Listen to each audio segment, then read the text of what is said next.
What's up, guys and girls? This is Midori, and I'm back with another episode of Draw Midori. Now, today I'm working with the ugliest anti-hero this side of the galaxy, the Predator, and he has just dropped a new movie, his 2018 movie, and it looks pretty good, and I'm pretty excited to do this drawing. Now, today I will be working with, I will be taking a creative license with this drawing. I will be looking at the Predator from this current 2018 version, also the Predator from the uh, Predators movie, and also the version from Alien vs. Predator and the original Predator from 1986. So pretty much I'm looking at inspiration from all the Predators with this drawing. As you can see now, I'm starting off with the basic stage, which is it's sort of like drawing a muscle suit, and well, where it's sort of like the skin is on the outside, if you know what I'm talking about, like the crisis suits. So that's how a lot of my superhero drawing starts. It's like you're drawing a skin tight muscle suit, um, particularly for like superheroes and stuff. So here you can see I'm creating his armor. I wanted something more tribal in design, and less mechanical as possible, if that makes sense. So he looks more tribal. He looks sort of more like the original design, and less like the other iterations from, the movies from the 2000s and up. So, but he still has the more, actually, I'll say his hand cannon is, his arm cannon, well, shoulder cannon is pretty much like, it's like the old school version. So just at the same time taking my own creative license. As you see here, I made his claws a little bit different, sort of like the Wolverine's claws, instead of like the original Predator claws, where it's more jagged and shorter, and more, I think it's 2 blades instead of 3. So yeah, I'm pretty much taking creative license there. And also with his helmet, you're gonna see that it's a little bit of taking inspirations from all the different periods of Predators. So you sort of have like cat-like ears at the top, and it's like some of them are more oval, others are more jagged. This one is more like, I don't know, I was thinking more of, like when I was drawing this, I don't know why, but I was thinking like Deadpool and Black Panther when I was doing his mask, and also just a little bit of Spawn and Iron Man. Just so many different inspirations when it came to drawing this Predator. Even if you look at the Sub-Zero and Scorpion mask, it's pretty similar to those two. Like pretty much everything from the 80s and the mid 90s were all like they took inspiration from a lot of African and Japanese mythology in terms of design. As you can see, his dreads is very like African slash Jamaican in design. Here, I'm pretty much doing as always, the first pass of the inking. So I'm pretty much done with the pencil work, and I'm just going over with a Copic multi-liner. I believe it's a 005, I believe. It's really thin. It's not really that thick, so I'm just doing the finer details here.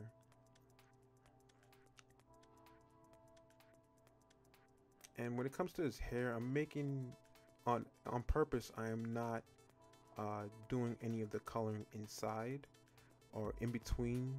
Too much coloring inking in between the dreads, because I'm gonna leave that for later so that I can just fill it in with black and just make the dreads pop out more against the black background. I'm going to be doing a lot of that, playing around with positive and negative space in this drawing. Just inking the dog tags that some of the soldiers that he killed. Yeah, man, this guy, I'll say he's the ultimate predator. No pun intended, yeah. I'm just giving some detail to the shoulder cannon. Speaking of shoulder cannons, Doom, the new Doom, I just know that he's gonna have a shoulder cannon, which I'm like, okay, he should have been had that. Like, why didn't they think of that a lot sooner? Like the Doom guy fights literally everything, all types of demons from hell, and just now he has all kinds of weapons at his disposal, and just now they decide to give him a shoulder cannon. This is part 2 of the drawing, and as you can see, I went and fixed the lighting a little bit so that it's a lot easier to see, because before it was a little bit dark, and now we have light, so we need that light. Here okay, so now I'm using a little bit thicker multi-liner. So this one I believe is a 03, so it's a lot thicker. I'll say it's like a medium width multi-liner, so it's a lot thicker, where I can just add where the light source is coming from, where the shadows are going to be, instead of it just being a basic outline. Whenever I'm drawing, I'm always thinking about light and shadow. No, whenever I'm inking, I'm always thinking about light and shadow. That's basically it, light and shadow and values when it comes to inking. If you can just imagine and picture the light in your head, see with your mind and not not with your eyes, if that makes sense. Like, it's like your mind, whenever I think, my mind is sort of like what's the best way to explain it? It's like my mind is like a TV box or something, or a camera. There you go, a camera lens. That's how I think of my mind. It's like whenever I'm drawing, it's like I'm always looking through like a camera lens in my mind, if that makes sense. So it's like I'm trying to remember how the light will look and how shadow will look, so it's like when it comes to art, it's like everything that you experience and observe in real life, it's like your brain records a bit of it, like they say, like stuff that's not, throughout your life, your brain records like 10 to 15 seconds of events in your life, things that's important to you. Seriously, you could look this up. I heard I was reading something about it, where it's like anything that's important to you or means something to you, your brain records about 15 seconds of it, 10 to 15 seconds.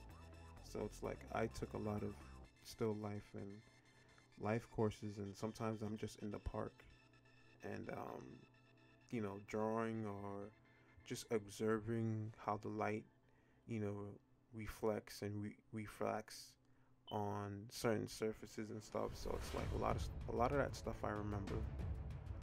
Here I'm pretty much, I call this the Gimli technique, where he puts a little bit of ink on a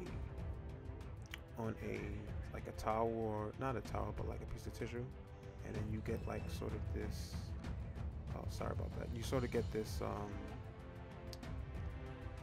atmospheric effect with the tissue. So I kind of like that, and I figured since the predator in this piece that I'm doing, he's sort of like in the swamp, in the jungle, crawling out of the bushes or out of the leaves, or like sort of in the water. You can get the water, and it's raining really hard, so like almost like a storm. So that's the kind of look I was going for with this piece. So that's why I decided to fill everything with black, give it that atmospheric look. And yeah, here I'm just doing little final details, little shading, cross hatching here and there to add more depth to the drawing.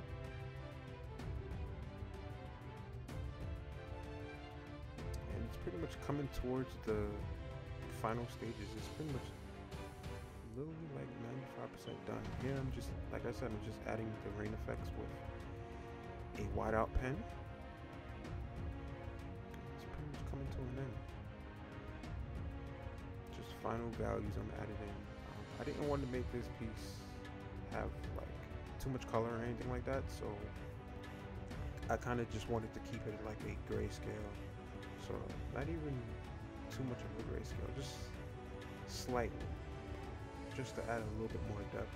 I was trying my best not to add color, but it's so hard these days, especially when you have Copic markers and other different tools at your disposal. You just want to use, you know, some color, especially when the past 2 weeks past couple of months actually, I've been using nothing but color. So it's the first piece I did in a while since the Spawn piece that I went back to black and white. And this one I just added a little bit of grayscale. So I would like to do a lot more pictures like this. Okay, the video's coming to an end, guys. Be sure to give this video a like if you want to. Give it a thumb down if you want to. Be sure to subscribe if you like the content that I'm making. I'll definitely be making more of these, and I'll try to do one once a week or twice a week. Thanks again, guys. You have a great day.